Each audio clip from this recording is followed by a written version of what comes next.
Thanks, Jessica. And thanks to everyone for joining. Thanks to Jessica for helping us get this set up. We wanted to take a little bit of time today to just go through some of the basics of climate change and give you sort of a perspective of what climatologists think about when we deal with climate change and some of the issues associated with it. But in a context it's going to be meaningful for the PINEMAP audience. I'm Ryan Boyles, and hopefully you've probably heard me or had a chance to meet me. If not, I hope to meet you all at the upcoming meeting in, I guess that's April or May. One of the goals of PINEMAP was to try and really integrate a lot of the other climate experts that are distributed across the region, especially the state climatologists. And we're very fortunate to have Barry Keim, who's interested and willing to join. And in particular, Barry brings a lot of expertise on tropical systems. And so one of the things we're going to cover later on today is, towards the end, is the impacts of climate change and what we see happening in the tropical world in terms of tropical storms, tropical cyclones, and what we see is happening in the past and what we think might be happening in the future, knowing that certainly the forest system in the southeast is very sensitive to the winds and the heavy rain that come from tropical systems. So the first thing we're going to cover today is basics of energy balance. Ultimately, global warming and the resulting climate changes start with an energy balance. So radiation comes from the sun, okay? All of the energy that drives the atmospheric system as well as our biological systems to a large extent originates from the sun. The heat, the sun does not heat the atmosphere directly. The sun heats the Earth's surface. The Earth's surface in return heats the atmosphere. So we have shortwave radiation mostly coming from the sun. It doesn't get absorbed directly by the atmosphere very much.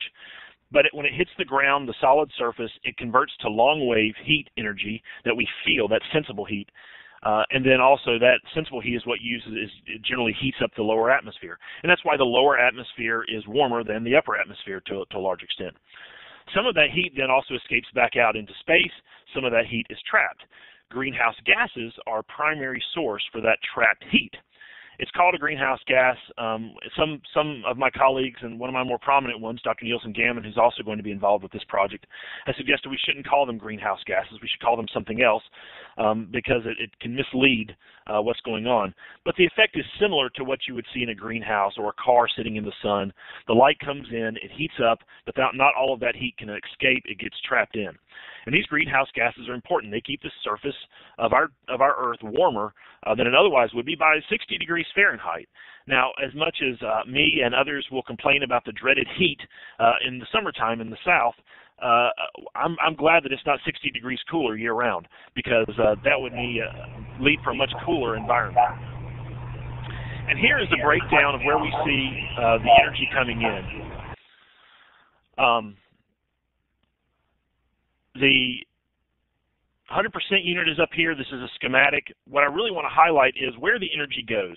Most of it comes in and gets absorbed. About 46% of what comes in from the sun gets absorbed by the ground.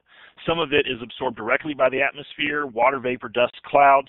Some of it is reflected back out by clouds. Of that 46%, those 46 units that are absorbed by the ground, a lot of it escapes back out directly through long-wave radiation. A lot of it escaped by emissions through water vapor, emissions by clouds. Absorption of that long-wave radiation by clouds is this one sort of 6%. And that 6%, those 6 units out of 100, is basically the greenhouse effect. So even though it's a relatively small amount, it's incredibly important. So we've talked about the greenhouse effect. The greenhouse gases that are out there, carbon dioxide is the one that most people think about, but there are others. Methane is a very important greenhouse gas. There are others that, such as black carbon and other particles in the atmosphere that sort of play the same role. Water vapor is by itself a greenhouse gas. It's not the one that gets all the attention because unlike carbon dioxide and methane, which may reside in the atmosphere for hundreds of years, water vapor tends to cycle through the atmosphere on the order of days to weeks. So the basic background and the basic science behind this is if you increase the greenhouse gases in the atmosphere, you should therefore increase the warming of the temperature of the atmosphere as a whole. An example we give here is Venus. The atmosphere at Venus is almost entirely CO2. and the surface of that planet is 500 degrees Fahrenheit warmer than it otherwise would be because of all of those greenhouse gases. Now that we've talked about the basics of energy balance, I want to spend a little bit of time talking about some of the basic definitions. Now, you've heard us talk about weather versus climate, right? Weather is sort of the day-to-day. Climate is the background signal. So weather is the temperature today. Climate is the probability of getting that temperature today based on a very long period. Weather is the pitch that the pitcher throws. Climate is his long-term record, his pitching averages over the course of a season or over the course of a career. There are lots of analogies out there, especially when it comes to sports. But think of weather as what happens day to day. Climate is the probability of it happening on any given day, or shifts in the weather patterns over very long term. And when we tend to think about it from the climatologist perspective, we think about weather as being anything from now until about 2 weeks. Everything in the past, everything in the future beyond 2 weeks is climate. Global warming is specifically in our world what we think of when we say the global average temperature. So averages in warming over the course and global cooling, for that matter, that can occur over very long periods in terms of global averages. Now, this global warming often results in climate changes. Climate changes incorporate more than just temperature. It incorporates changes to storm systems, changes in precipitation, changes in radiation and cloud cover, all of the resulting effects that come from a background change in the energy balance. Climate variability is a little different, and it's tough to explain sometimes, especially with the short amount of time we have today. We almost could have a whole seminar more on climate variability. Climate variability is some of the background noise in the climate change and global warming signals. There are changes that we're going to talk about today, for example, in ocean temperatures that occur on 25 to 30-year cycles. There are changes in seasonal patterns due to things like El Nino. There are changes to things called the Arctic Oscillation that have impacts on East Coast temperatures. These are oscillations that occur on the order of weeks to months to years to sometimes 20 years, but they're background noise in comparison to the global warming or climate change signals that are going on. However, it's those climate variabilities where we tend to see most of our sensitivities. Changes in for example, the amount of tropical storms that occur in any given year is mostly due to climate variability. The changes in tropical storms over a 100 to 200 year period might be more associated with climate change. The other thing I wanted to talk about is the difference between a climatologist versus a climate scientist. I'm on a bit of a soapbox now because this is something that we see a lot. In general, a climatologist is someone who's trained in the physical sciences and spends their time looking at the physical climate system. That involves looking at historical data, projections for the future, understanding how the physical climate system works and its impacts to the surrounding area. Climate scientists are a broader variety. In fact, I would suggest that many of the people on the PINEMAP project are climate scientists because they're impacted by climate and they're looking at the impacts of climate change even though they may not be studying the physical climate system. All of these sort of fall under the climate umbrella. Global warming, climate change, climate variability are part of what we consider climate. And this includes historical analysis, variability, paleo reconstructions. We're going to show some of those today, as well as impacts. So when we talk about a climate project or a climate scientist, it's a very broad umbrella. Climatologists, climate change, climate variability is all under that sort of broad umbrella that we talk about. Okay, so let's spend a little bit of time talking about what's happened historically and why this is an issue. We'll show you some slides here momentarily. I'll get Barry in to do a little more of the talking, to talk about the previous cold and warm periods that we've had and some of the natural cycles and the causes of some of those natural cycles that we can diagnose. But then also talk a little bit about the human impact. And human impact is more than just greenhouse gases. The human impact and the resulting climate changes, so not just global warming, but the resulting climate changes, have impacts from humans both locally and globally. And when we talk about local changes, we're talking about changes in land use, reforestation, changes in irrigation patterns. Some of the things that certainly the PINEMAP project is directly involved with has resulting climate impacts. For example, as we reforest and have seen a lot of the Southeast reforested over the past 100 years, that is one of the driving factors suggest why we may have seen some cooling in the Southeast instead of the warming that might otherwise be predictive. changes in our irrigation patterns, the proximity and the development of reservoir systems, also changes in urbanization and pollution. All of these things have local climate impacts and are certainly driven by human activity. So there's a long history and there's lots of documented evidence to suggest humans have and will continue to change our climate. The reason for the PINEMAP project and the reason for a lot of the attention in global warming is it leading to problems?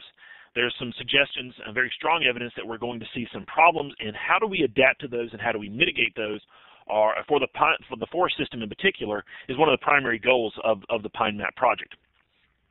So with this, I'm going to turn it over to Barry to give you a little bit of the history and some of the basis of the data sets that we use for analyzing very long-term climate changes, as well as some of the very local scale and more recent climate changes. Barry? All right, thanks, Ryan. What this slide is showing is some of the ways in which climatologists use to try to reconstruct climate over the long term. I mean, it's obvious if you look at the top of this chart, instrumental climate record. That's what Ryan and that's basically the kinds of data that we use day in and day out.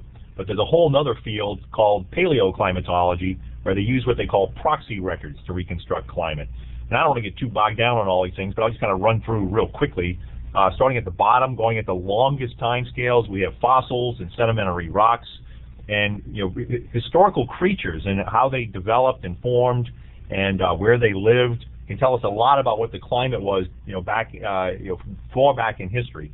We also have marine sediments and isotopes, glacial features, for example, terrestrial scouring. Great example would be the Great Lakes. The Great Lakes were carved out during a period we call the Pleistocene, that we'll talk about in just a minute. And basically, it was just a massive ice sheet moving over that particular area. It was relatively soft rock. The rock was just ripped off the landscape, and it created those huge lakes. And they're very deep, as most of you probably know. We also have polar ice, where you can look at the atmospheric chemistry and change through time. And with the current ice sheets with Antarctica and Greenland, we can go back. With Greenland, we can go back probably 250,000 years. And in Antarctica, we could probably go back 300 to 400,000 years with an annual signal in the ice. It's really amazing. We also have pollen. As vegetation grows up around a lake, it releases pollen. It gets onto the surface of the lake, sinks to the bottom, and gets trapped in the deposits. And as a result, we're able to tell what kind of vegetation existed historically around a lake. Tree rings are a little bit more obvious, and then we also have historical data in the form of diaries, and there are quite a few diaries across the globe that have actually helped us extend records back, several hundreds of years. Next slide. All right, this is the geologic time scale showing temperature change over time, and at the top of the chart, we're at the present, and as we go down, we're going further and further back in time to the tune of about 460 million years. And there's a center line drawn right through the middle, and with the little squiggly line, when we're on the right side of that line, as we go back in time, that means we were warmer than normal, or warmer than current conditions, I should say. On the left-hand side, we were colder than normal. So as you can see, through most of Earth's history, at least going back 460 million years, the climate of the Earth, the temperature of the Earth, is actually quite a bit warmer than modern values. And I'll highlight a few things on here. Right around 65 million years, we had a very acute change in the climate, and that was caused by what we believe was a massive meteor strike that took place probably around the Yucatan Peninsula and part of the Gulf of Mexico. And that threw up enough dust and soot and things up into the atmosphere that it led to like a 2 to 10 year change in climate that just led to mass extinctions across the globe. 90% of land species went extinct, and about 50% of ocean species went extinct at that time. And it was just a very acute event. But if you look at this change over this whole time period, we think most of this is actually driven by plate tectonics. And if you look to the far right, you'll see the globe and the assemblage of continents and the geography. And obviously that led a lot to how ocean circulation took place, where ice sheets were able to grow and so on. And that's what led to this for the most part, led to the long-term changes over geologic time. Next slide.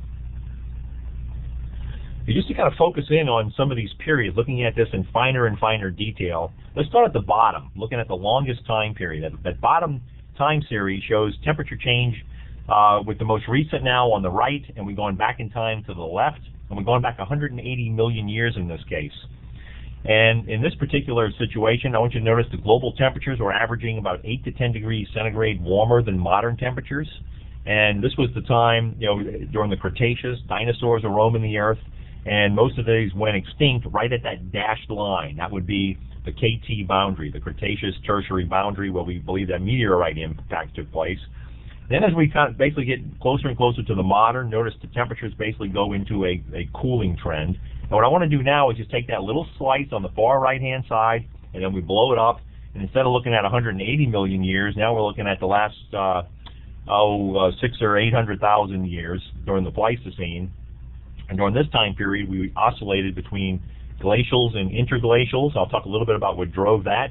But if we go right to the far right tail of this, we blow up and look at the last 18,000 years rather than hundreds of thousands of years.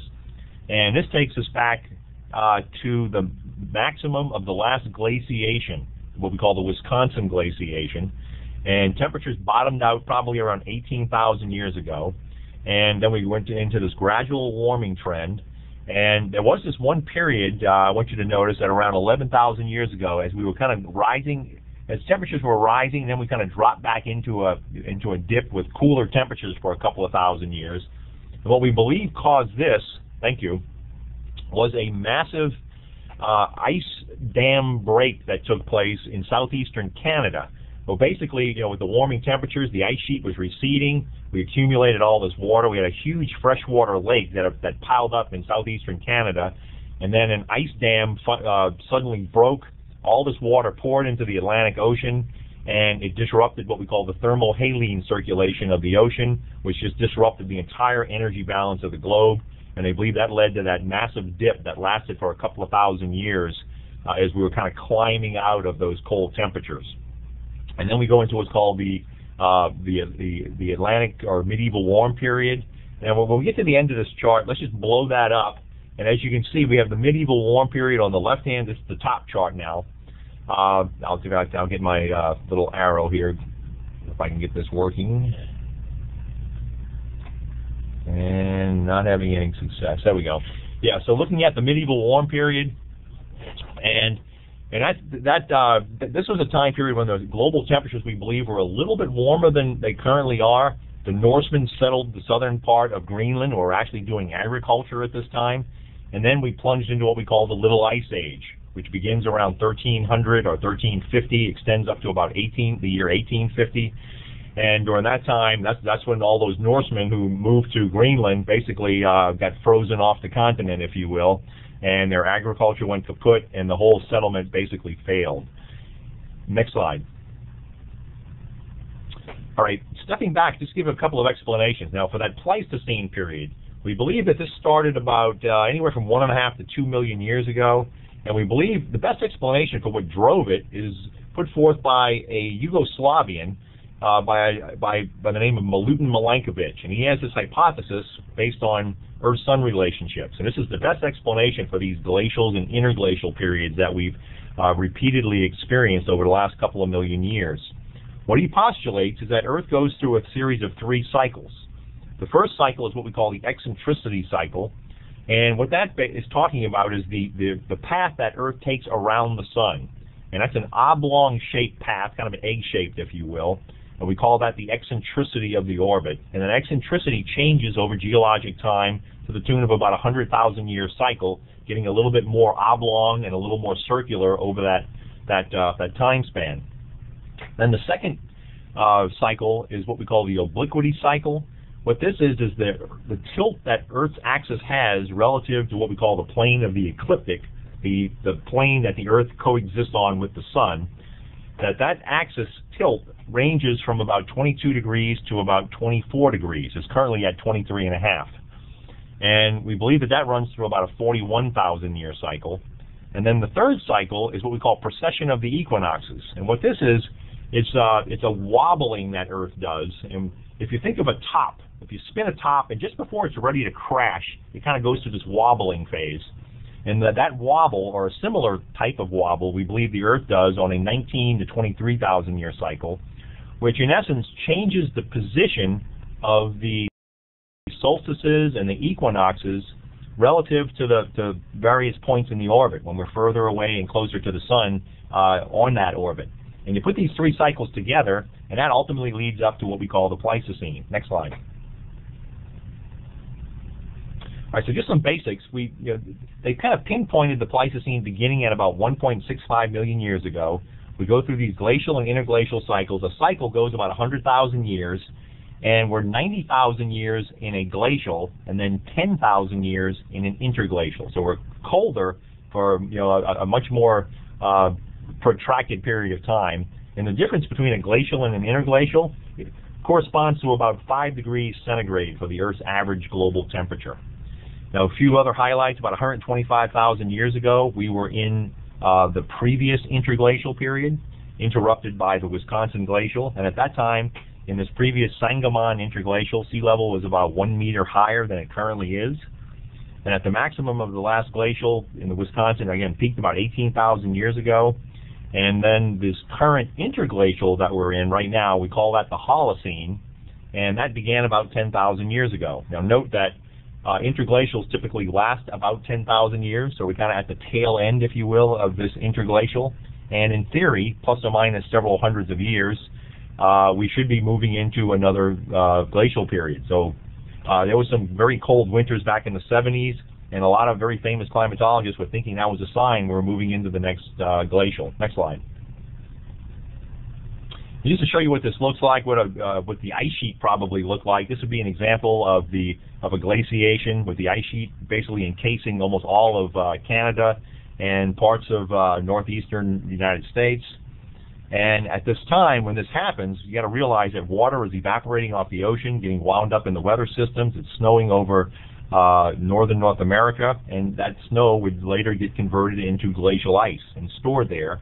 And that comes at the expense of sea level, because we're basically robbing water from the ocean and then putting it on the land. Next slide.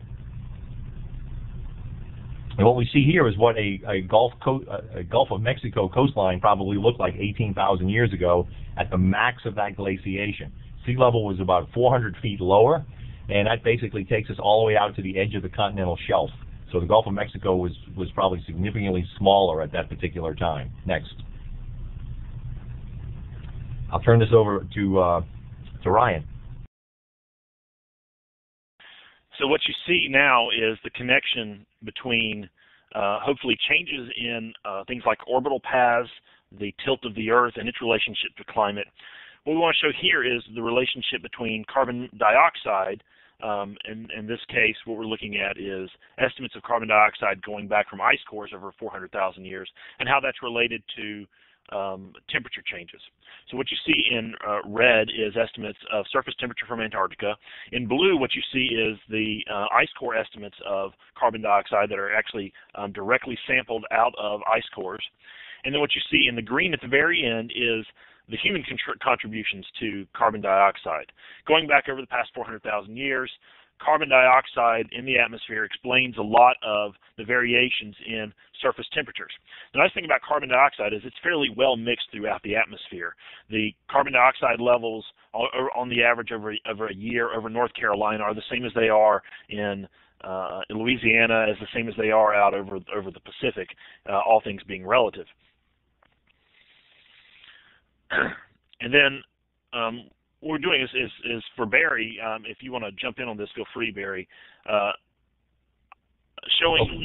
Going back to that period where we were talking about the warm period in the medieval, and where we've had the Little Ice Age, and how that's also connected to where we see lots of volcanoes, lots of additional greenhouse gases being injected into the atmosphere from volcanoes.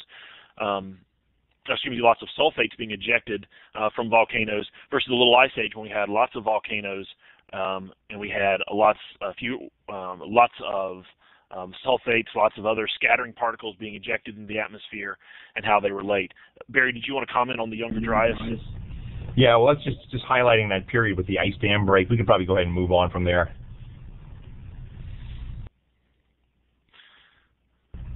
Did you want to cover this one, Ryan, or you want me to? No, I can't. This is sort of one of the famous instrumental records that we have. This is the sort of the famous hockey stick.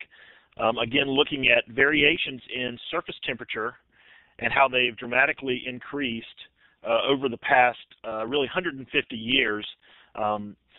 Combining instrumental estimates, combining estimates from tree ring records. One of the things I want to highlight in this, and while we threw it in there, is it shows fairly well the background error that we estimate as well. That gray in the background is where the error is. So when you go back really prior to the 1500s, prior to any instrumental records, you have much higher error associated with just the tree rings, just the ice cores, and from corals. As we get into more recent periods where we have thermometers, actual instrumental records in red, the errors dramatically decrease. And that's why we have pretty good confidence in saying that we are now as warm as we've been, or warmer than we've been in 1,000 years. Maybe not as warm as we were several hundred or millions of years ago, but certainly the dramatic change here recently that we've seen in the past 150 years is closely connected to changes in urbanization and in particular the release of greenhouse gases and the Industrial Revolution across the globe. This is the same sort of chart up until the year sort of 2010. And then what we see are the projections for carbon dioxide and projections for temperature into the future. As carbon dioxide is expected to increase, the temperature is also expected to dramatically increase over the next 100 years. So what you see is sort of the background variability is on the order of half a degree Celsius, and what we're talking about are changes in the next 100 years that could be on the order of 2 to 4 degrees Celsius. So well beyond the natural variability that's been experienced here, going back now several 100,000 years. More recently, just focusing on the mean average temperature. This is data collected from NOAA, put together for global estimates. This is the data along with other data sets, including satellite records, including other international data sets that have been gotten a lot of attention recently. They have been suggesting that they weren't properly statistically analyzed, that they didn't account for changes in the types of temperatures. And it turns out that even someone from a more sort of skeptical audience came in, took a critical eye. This is the Berkeley Earth Science Lab. They've come out and said, yep, this is right. It's other than some small slight errors, the trend that we see is legitimate. This is not some statistical gimmickry that's showing it. Over and over again, as different scientists have looked at this, tried to find flaws, tried to improve on it, what we come out with is basically the same trend over the past 150 years. So this is where we're at now. Sort of in summary, carbon dioxide has increased substantially. We're now pushing, getting up towards 400 parts per million, and over the next couple of years it's expected to exceed that, especially as the developing world continues to recover from the recession faster than probably some of the existing developed world is. This is our rate of increase is about 0.5% per year. Global surface temperature has increased by about 0.7 degrees, and that is a lag. There's a lag, some cases in periods, years, decades even, from the surface temperature increasing in response to CO2. A lot of that is the slow warming of the oceans that occur, and we're going to cover the role of the warming of the oceans here in a minute. In general, the surface temperature response as we double CO from pre-industrial levels to sort of 400 plus levels is about 1 degree C. Where most of the climate scientists like myself, where climatologists, where the physical scientists spend our time thinking, spend our time arguing, is the feedbacks. What are the resulting climate impacts, and what are those feedbacks going to be? As you increase the temperature in the ocean, you increase evaporation. You increase, therefore, cloud cover. Do you therefore then decrease the amount of radiation that comes in that might provide a cooling effect? These are the types of things that we spend a lot of our time arguing about. That's just one example. We'll spend a little bit of time talking about that later on as well. So let's bring it down to a more local level, and let's move away from sort of the global warming, the global average temperatures, and bring it down to a local level. We're going to use examples that both Barry and I are fundamentally familiar with, North Carolina and Louisiana. What you see on the map right here in front of you is that same global average temperature anomaly from current times. And what you see is the dark red is sort of the observed, the bright red is a linear fit to that. Now we can argue on and on about the values of linear trend fits. There are many of us who suggest you should never put a linear trend line through a plot like this. But I put it in there to illustrate sort of what happens when you go from global averages down to local data. What you see here is not a whole lot of variability, a fairly low variance around the background trend. Now, when you bring it down to a local level, This is what North Carolina's temperature anomaly over that same period looks like. And what you see are dramatic swings from warm to cold over the course of the past 150 years. Now, while the global temperature anomaly is statistically significant, when you get down to North Carolina's linear trend, it's not statistically significant. And I do this to demonstrate that as you go from large scale down to small scale, what really dominates the climate picture in the instrumental data that we have is not the background warming signal. It's the year-to-year variability. And that's where our sensitivities are. The very cold, the very warm, the very wet, the very dry. And that's where the impacts are largely to the biological systems, not in that background warming, but in that year-to-year variability. Same pattern in Louisiana.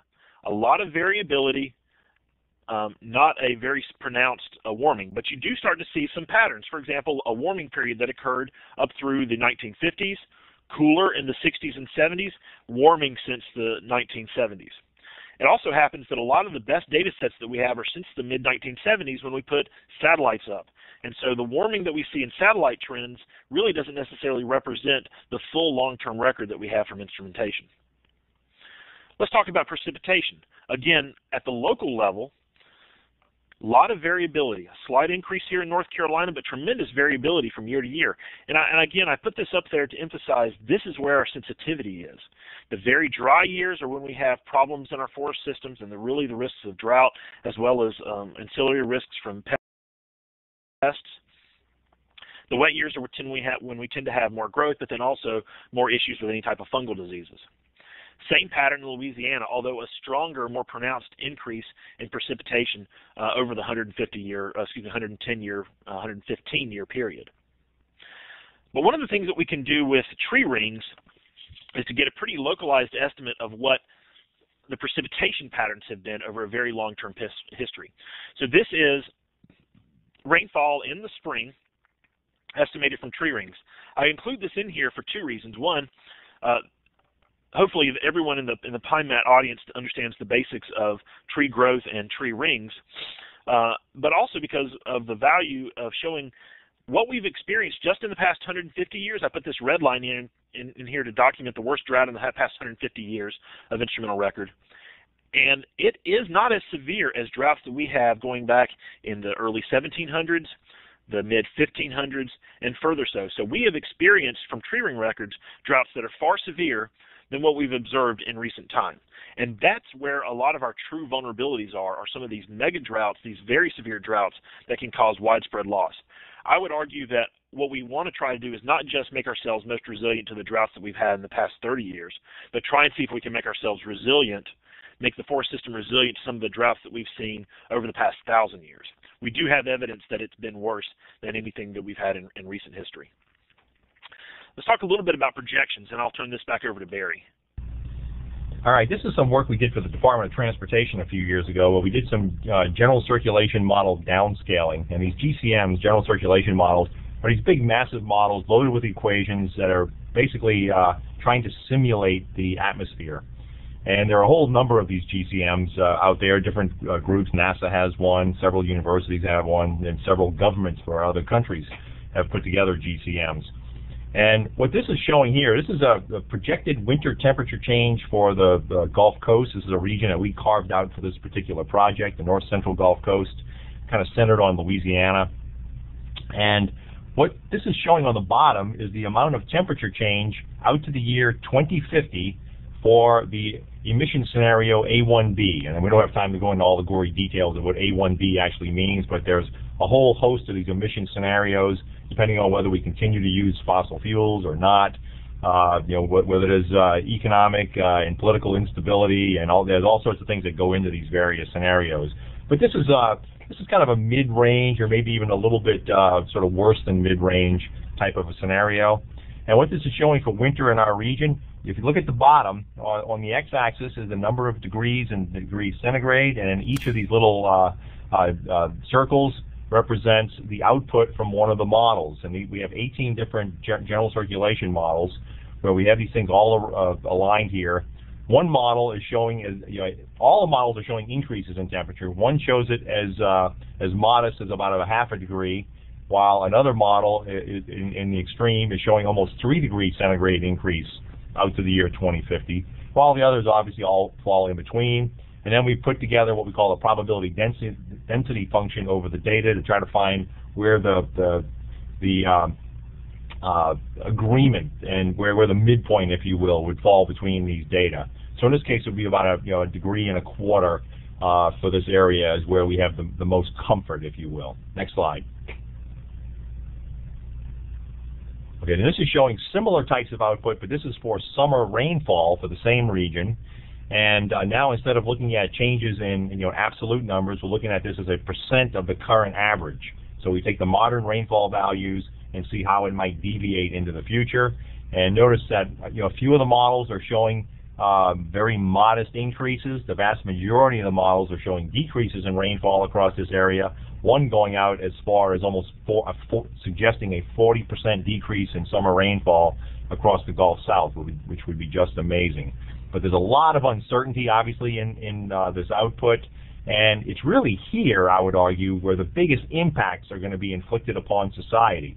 The changes in temperature, while they have some modest impacts, changes in rainfall are really going to have a much bigger impact on society. And unfortunately, I would argue, this is where we have greater uncertainty as how things may change into the future. Next. All right, shifting into hurricanes. We're getting a little short of time, so Ryan, should I abbreviate a little bit of this? Yeah, you can. One of the things I want to do before you get into that, though, is to plug. We do have an upcoming webinar focused on climate modeling and climate projections that Catherine Hayhoe is going to give. So I want to make sure that everyone's aware of that coming up, and that if you want to learn more about the climate models, that we are going to have a session dedicated just for that.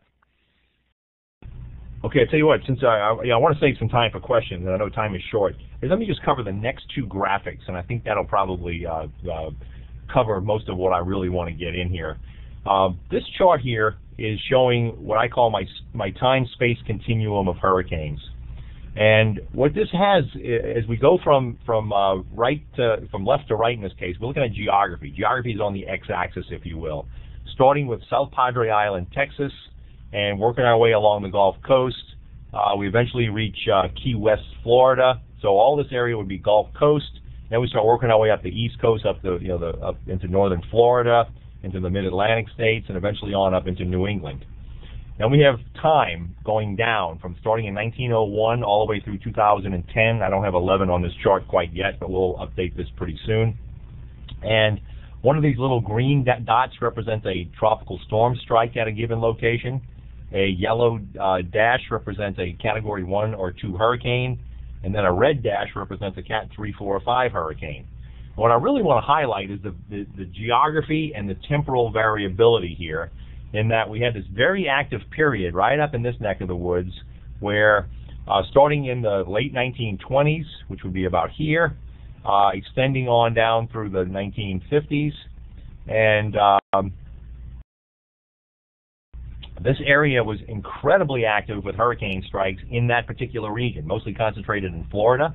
In the 1950s, the center of gravity actually shifted over here into the Carolinas, and in the early 1960s it's back over into South Florida, and then we go into a relative period of calm starting in the mid-1960s that extends all the way on down to the mid-1990s. And then starting in 1995, things get ramped up again. The Carolinas were very active, as was most of Florida and the Gulf Coast. You can very clearly see 04 and 05 in this particular graphic, where Florida and the Gulf Coast just were hammered by repeated storms in those 2 years. Now, these patterns can very easily be explained with the next slide. What this is showing, this is some work done by Bill Gray and the group over at Colorado State University. And what he shows here, this is a time series of the Atlantic multi-decadal oscillation. And during times where we're in red here, we're looking at sea surface temperatures in the Atlantic running above normal. And for that very active period from the mid-20s to the mid-60s, most of this time period, sea surface temperatures are running above normal. That period of calm from the mid-60s to the mid-90s, sea surface temperatures were primarily below normal. And then since 1995, sea surface temperatures are running above normal. And we've been having hyperactive seasons virtually every year since.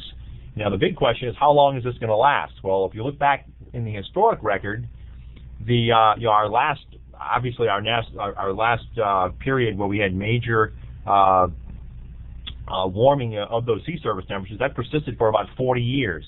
We're currently 17 years into this current cycle, and the general thinking is, well, this could last for another decade or perhaps even two, where we can anticipate hyperactive seasons for the foreseeable future until that switch flicks back in the other direction and sea surface temperatures then go cool again. Now, what's really being debated, if you notice the warming since 1995 is a little bit greater than what we experienced from the 20s to the 60s, and some folks are asking the question, is global warming making it even worse? And that's something that's still unresolved, but it's certainly a very plausible question and is probably somewhat probable. So it's a very complicated picture, and there's a war in the scientific literature, I might add, as to which of these things are the most important. Whether it's these cycles with the AMO, I personally think that's very important. And then there's the global warming issues, which are probably playing some role in modifying this a little bit, but how much is what's really being debated. So as far as I'm concerned, this may be a good place to sort of stop if you want to click down to the last graphics.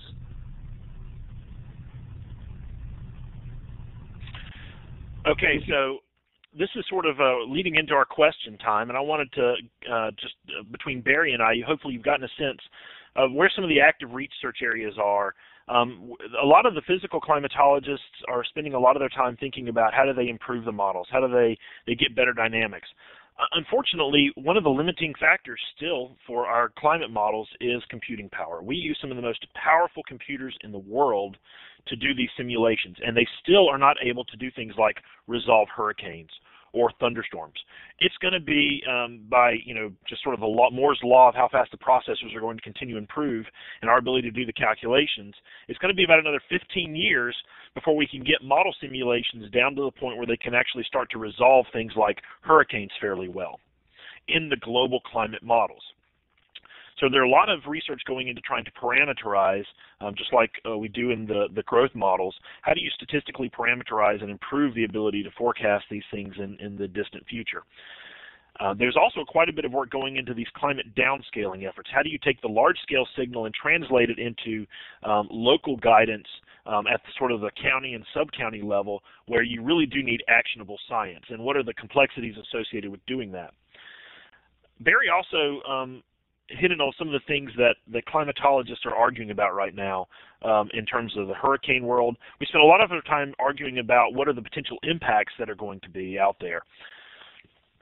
What the resulting impacts are going to be to the hydrological system, what the resulting impacts might be to some biological systems, what are the resulting climate changes that are going to occur at a local level from the global warming. And the last one I throw up there to give you a sense, because Barry and I both consider ourselves more applied climatologists, we spend a lot of our time also looking at what are the impacts of climate and how climate science gets used by other sectors. So we spend a lot of our time thinking about how do you develop actionable science, how do you take the best science that we have coming from the climate literature and translate that into actionable details, actionable data sets, actionable model projections for groups like PINEMAP, like our other agricultural partners, like our energy partners, like our coastal development partners. So a lot of us sort of spend our time talking to other disciplines and helping them use and stay on top of the best climate science so that the inputs to their models, the inputs to their decision systems are meaningful, and then therefore the results that come out are actionable and also have they have a high source of confidence in it.